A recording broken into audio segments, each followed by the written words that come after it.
स्वागत है आपका विनर्स एकेडमी प्रयागराज में। मैं समीर शुक्ला।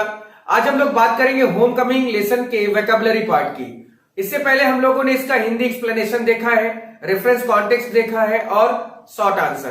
क्योंकि टोटल 5 लेसन है, आपके पेपर में क्वेश्चन नंबर जो 3rd होगा वो vocabulary based on prose text होगा। यानी ये 4 आपके क्वेश्चन आएंगे जो 1-1 नंबर के होंगे। 4 नंबर आपको सिर्फ और सिर्फ ऑप्शन देखकर फिलअप करना है। जैसे आप देख रहे हैं ये पूरा क्वेश्चन है, नीचे इसका ऑप्शन है और एक सही ऑप्शन को यहाँ पर हमें फिल कर देना है। और ये कभी पॉसिबल है जब हम लोगों ने उस लेसन को ढंग से पढ़ा है या उसके बारे में पूरी जानकारी रखते हैं तब। अदरवाइज ये बड़ा मुश्किल है। और अभी कई पेपर हो रहे हैं, कई बच्चों के हाफ ईयरली एग्जाम्स हो रहे हैं, वो सब भेजते हैं तो मैंने देखा है कि 2 कॉपी वही चीजें आ रही है जो मैंने पढ़ाया है, बताया है। तो आपका भरोसा और आपका विश्वास ही मेरे लिए सबसे बड़ी बात है। तो प्लीज वीडियो लास्ट तक देखना, बहुत गजब का वीडियो है। टोटल 9 या 8 इसमें पूरा वोकैबुलरी का सेक्शन है। तो लाइक करना, शेयर करना, नए हो सब्सक्राइब कर देना। फिर आगे बढ़ते हैं। शुरुआत सबसे पहले करते हैं। पहला क्वेश्चन है हमारा कि it was an immense. Immense मतलब होता है बहुत जल्द। It was an immense dash dash to the mother to get rid of Phatik. Phatik इसका मेन कैरेक्टर था। वो अपनी माँ को बहुत परेशान करता था, उसकी माँ बहुत परेशान होती थी उससे, इसलिए उसके मामा बिशंबर आए और फटीग को साथ में लेकर चले गए। लेकिन जब वो अपने मामा मामी के यहाँ गया तो उसे वो चीजें नहीं मिल रही थी, उस तरह का माहौल नहीं मिल रहा था जो वो अपने गांव में अपनी माँ के पास और अपने भाई के पास पाता था। इस वजह से वो बीमार हो गया और बहुत ज्यादा परेशान हो गया। तो यहाँ पर वही है कि जब बिशंबर आते हैं और वो अपनी माँ, अपनी बहन से यानी फटीग की माँ से कहते हैं कि मैं इसे अपने साथ ले जाना चाहता हूं, तब उसकी माँ को बहुत जल्द, क्योंकि गेट रीड ऑफ का मतलब होता है छुटकारा पाना, तो it was an immense. Immense के बाद रिलीफ या कंफर्ट या पीस या पेनलेस। अब देखिए, रिलीफ का मतलब होता है राहत, कंफर्ट का मतलब होता है आराम, पीस का मतलब होता है शांति और पेनलेस का मतलब होता है दर्द रहित।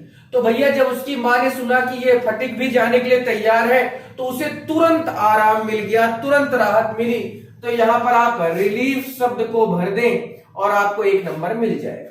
तो क्लियर हो गई बात। दूसरे में आते हैं कि इट वॉज एन जस्ट उसी का थोड़ा सा घुमा के देखो, क्वेश्चन पूछ लिया कि इट वॉज एन, यहां पर हमने रिलीफ रखा था, इमेंस गायब था। और अब देखिए रिलीफ लिख दिया और इमेंस गायब है। और आप देखिए तो पूरा क्वेश्चन उसी तरह है कि to the mother to get rid of Phatik, सब कुछ उसी तरह है।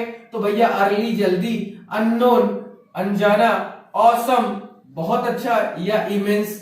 तो भैया उस फटीग के जाने पर उसकी माँ को क्या मिला? बहुत जल्द, तुरंत क्या मिल गया?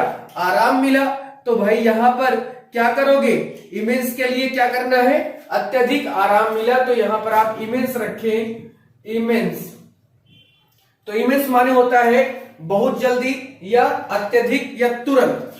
नेक्स्ट है बिशंबर्स सिस्टर, यानी बिशंबर की बहन हैड डैश डैश करके her husband while he was in Mumbai, यानी जब बिशंबर मुंबई में था तो उसको अचानक ये खबर मिली थी कि उसके जो जीजा जी हैं यानी फटीग के पापा और उसकी माँ के हस्बैंड यानी बिशंबर के जो जीजा और बिशंबर की पत्नी के पति, वही चीजें बार बार उसी को तो घुमा घुमा के कह रहे हैं। तो भाई वो क्या हुआ था उनको, जब वो मुंबई में था, बिशंबर मुंबई में था, तो उसकी बहन के पति के साथ क्या हुआ?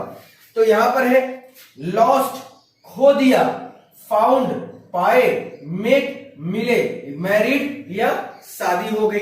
तो भाई देखो फटीग और इसका छोटा वाला भाई था, ये सब इतना तो जल्दी शादी हो नहीं सकती कि वो मुंबई में था और वो मुंबई में शादी वादी करा के ही मुंबई गया था।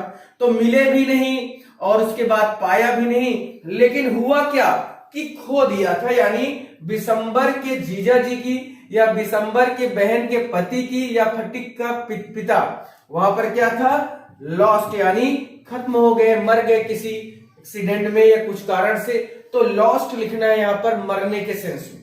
अगला है ही डैश डैश द ग्लोरियस मीडो, बहुत शानदार मैदान, वेयर जहां ही यूज्ड टू, ही माने Phatik, Phatik used to fly kite all day long, वो बेहतरीन सा मैदान जहां पर फटीग डेली या पूरे दिन पतंग उड़ाया करता था। अब वो मामा के यहाँ जाने के बाद, क्योंकि उसको ऐसा, ना तो उसको इस तरह से मैदान दिखता था, ना तो उसके दोस्त दिखते थे, ना ही वो माहौल मिलता था, इसलिए वो सारी चीजें भूलता चला गया। अब देखिए फॉरगॉट है, फॉरगॉट का मतलब होता है भुला देना, रिकॉल माने होता है दोबारा पुकारना, रिमेम्बर्ड मीन्स होता है याद करना, और क्लीन माने होता है साफ करना। तो सीधी सी बात है कि वह उसे दोबारा याद किया करता था। जब वो बच्चों को अपने मामा के यहाँ खेलते देखता था तो उसे अपना वो पतंग उड़ाना मैदान में, कि दिन भर में पतंग उड़ाता था, वो उसको याद आया करता था, बहुत याद आया करता था, तो वो दोबारा याद करता था। तो यहां पर क्या करेंगे हम लोग, रिकॉल कर दें, रिकॉल हो जाएगा, लेकिन रिकॉल की तो जगह पर दोबारा होता है, इसलिए याद करना यानी रिमेम्बर्ड कर दें कि ही remembered the glorious meadow where he used to fly kite all day long। तो देखिए इसमें टोटल 8 क्वेश्चन हैं जो आपको पढ़ने हैं, समझने हैं, करने हैं, बहुत ज्यादा बड़ी बात नहीं है। तो आप इस पे देखिए, हम लोग शॉर्ट आंसर लॉन्ग आंसर में बिजी रहते हैं, या सेंट्रल आइडिया या हिंदी टू इंग्लिश ऐसे, है ना, ये सारी चीजों बिजी होते हैं, लेकिन ये 4 नंबर कंफर्म है। जो आपके सामने ऑप्शन है उसी में से एक उठा के जो फिट बैठे एक रख देना है। फिट बैठेगा कब, जब हमें इसकी हिंदी पता होगी, जब हम इस लेसन के बारे में जान रहे होंगे तभी फिट बैठेगा, अदरवाइज से फिट बैठने वालों में से नहीं है, क्योंकि सभी एक तरह दिखने वाले हैं, सब एक दूसरे के सिनोनिम्स की तरह हैं। ठीक है, तो चलिए आगे बढ़ते हैं नंबर 5 की ओर। नंबर 5 है कि there was no more boy in the whole school then Phatik, यानी कोई लड़का फटीक के जैसा नहीं था। तो फटीक के जैसा यानी फटीक में ऐसी क्या क्वालिटी थी भाई जो फटीक के जैसा कोई था ही नहीं, क्योंकि जबकि वो सबसे ज्यादा बेकार, बिना मतलब वो उसको पढ़ना लिखना आता नहीं था, गाली देता था, यानी उसके पास तमाम तरह की जो बैड हैबिट्स होती वही थी। तो ऐसा क्या था जो उसके जैसा कोई लड़का पूरे स्कूल में था ही नहीं। तो बैड हैबिट होना ये उसकी बड़ी क्वालिटी थी, या मैं आपके यहाँ सामने ऑप्शन रख रहा हूं कि देखिए भाई, इंटेलिजेंट तो नहीं था, ये तो कंफर्म है कि वो इंटेलिजेंट नहीं था, क्वाइट शांत भी नहीं था, ओबेडियंट आज्ञाकारी भी नहीं था, यानी बैकवर्ड था। बैकवर्ड का मतलब क्या होता है, अति पिछड़ा। अब अति पिछड़ा का मतलब ये नहीं कि किसी जाति बिरादरी से, यानी वो हमेशा बैक बेंच पे ही बैठता था, यानी सबसे लास्ट बेंच पे बैठता था, जिससे मास्टर उससे पूछे ना, और क्योंकि उसे याद ही नहीं होता था और गांव से वो नया नया आया था तो स्कूल की पढ़ाई उसको समझ में नहीं आती थी, और उसके मामा बिशंबर क्योंकि कलकत्ता में एक प्रॉस्परस कॉलोनी में रहते थे, इस वजह से वो हमेशा पीछे बैठता था। तो बैकवर्ड का मतलब यहाँ पिछड़ा जाति की बात नहीं हो रही, यहाँ बैक बेंच की एक तरह से बात हो रही, बैक बेंचर्स जिसको कहते हैं। तो यहां पर आप बैकवर्ड रखेंगे तो बहुत अच्छा ये हो जाएगा और 1 नंबर आपको मिल जाएंगे।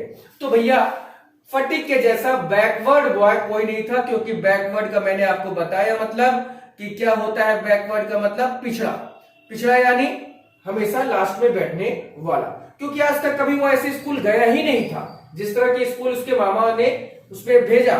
तो इससे बहुत प्रॉब्लम होती थी, वो हमेशा दोस्तों के साथ अपने गांव में घूमा टहला करता था, लेकिन अब उसके सामने प्रॉब्लम क्या है कि उसके साथ सामने सब कुछ नया है, उसके मामा मामी के लड़के और वो सब भी उससे बहुत दूरी बनाए रखते थे, बहुत दिक्कत थी बेचारे को। फटीक आंसर्ड, फटीक ने उत्तर दिया, नो आई हैव नॉट, नहीं मैंने नहीं किया। हु टोल्ड यू दैट, तुमसे किसने बताया। तो भैया फटीक कहानी अगर आपको पता है तो फटीक खेल रहा होता है, उसका छोटा भाई माखन आता है, लकड़ी के गट्ठर पर बैठ जाता है और वो बार बार फटीक अपने भाई को कहता है कि तुम उठ जाओ, नहीं तुम गिर जाओगे, तुम्हें चोट लग जाएगी, पानी में तुम डूब जाओगे। लेकिन वो लड़कर अपने भाई से अपनी माँ के पास आता है और अपनी माँ को बताता है कि फटीक ने मुझे मारा है और बहुत मारा है, जबकि फटीक ने ऐसे उसके साथ कुछ भी नहीं किया। जब वो घर आता है तो उसकी माँ उसको डांटती चिल्लाती कि तुम्हारा छोटा भाई है, तुम इसको मारते हो, तुम ऐसे करते हो। तो उसने कहा नहीं मैंने ऐसा नहीं कहा, तो नहीं किया, तो इसका मतलब उसने क्रोध में कहा होगा, गुस्से में। तो भाई इंडिग्निटी, अब जहां समझते कि इंडिग्निटी का मतलब क्या है, तो अशिष्टता से, सॉरी एब्रप्टली पहला है। एब्रप्टली का क्या मतलब है, एब्रप्टली यानी अशिष्टता से, पोलाइटली यानी नम्रता पूर्वक, या इंडिग्निटी यानी क्रोध में, रोष में यानी गुस्सा और एकदम मार खींच करना, और एंग्री यानी क्रोध में। तो देखिए इन सब का जो मतलब है, पोलाइटली को छोड़ दिया जाए तो ये तीनों ही एक दूसरे के सिनोनिम्स है, लेकिन इसमें जो सबसे फिट बैठने वाला वर्ड है वो है इंडिग्निटी यानी रोष से। रोष वही वर्ड है, क्रोध का ही वर्ड है, या चिल्लाते हुए, खींचते हुए, उसी को हम लोग कहेंगे इंडिग्निटी। ठीक है, इंडिग्निटी। अब यहां पर नेक्स्ट है कि माखन ओनली मूव टू अ मोर, क्योंकि जब भाई आकर उसने अपनी मां से बताया, अब माखन क्या है, सेफ जोन में होगा कि अब मां मुझे तो कुछ कहेगी नहीं, क्योंकि मैं पहले पहुंच के मैंने ये बता दिया कि भाई फटीक ने मुझे मारा।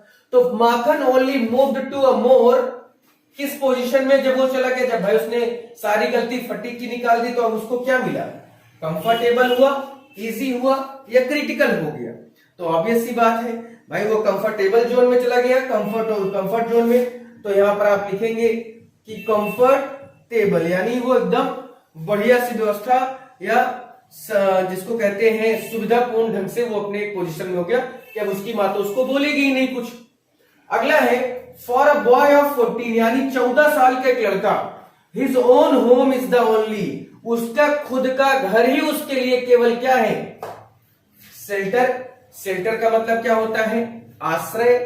रिफ्यूज यानी शरण, पैराडाइज यानी स्वर्ग, या हाउस यानी घर। तो भैया एक 14 साल का लड़का और उसके लिए उसका घर उस स्वर्ग की तरह होता है। भले उसने अपने मामा से कह दिया था कि मुझे जाना है, वो सोचता था कि मेरी माँ मेरा भाई मुझे रोकेंगे और मेरा भाई मेरी माँ मुझे बुलाएंगे, मैं गुस्से में जाऊंगा, नहीं आऊंगा तो रोएंगे, चिल्लाएंगे और मुझे समझेंगे। लेकिन हुआ कुछ ऐसा कि उसकी माँ को और सुकून मिल गया कि अच्छा ये चला गया, लड़ाई नहीं करेंगे अब दोनों और बढ़िया अलग अलग रह के पढ़ाई करेंगे। इसमें किसी की कोई खास गलती नहीं थी। लेकिन जैसे फटीक अपने मामा के यहाँ गया, वहां के लोगों का बर्ताव देखकर, वहां के लोगों की चीजों को देखकर वो बेचारा परेशान हो गया और वो बीमार हो गया और अपनी माँ को बस बुला रहा था। उसकी जब माँ आई तो उसने अपने मामा से उसने कहा कई बार कि मुझे घर जाना है, मुझे घर जाना है। उसके मामा ने कहा कि छुट्टी हो जाने दो, मैं लेके चलूंगा। लेकिन वो बीमार इतना ज्यादा हो गया कि उसकी आंखें जैसे बंद होने लगी, वो मरने वाला था। तभी उसकी माँ आई और उसको गले लगाकर रोने लगी कि बेटा जो है, मैं भी थोड़ा इमोशनल हो गया कि बेटा परेशान मत हो, होम कमिंग हो चुका है, यानी तुम अपने घर को चलोगे, तुम यहां नहीं रहोगे। बहुत गजब की स्टोरी है और आप कभी मन से पढ़िए ना, ये सब चीजें तो एकदम अजीब सा हो जाता है और एकदम इमोशनल हो जाती है सीन। तो खैर कोई बात नहीं, ये सब स्टोरीज हैं, पढ़ना चाहिए। तो फिर आज के लिए इतना ही भाई, और क्योंकि इसमें इतना इंपॉर्टेंट ही था, एक था जो बहुत इंपॉर्टेंट नहीं था, मैंने नहीं लिखाया। आपके एग्जाम में अगर आएगा तो इसी इतने में से आ जाएगा, परेशान मत होना। लाइक कर देना, शेयर कर देना और सब्सक्राइब कर देना। Thank you.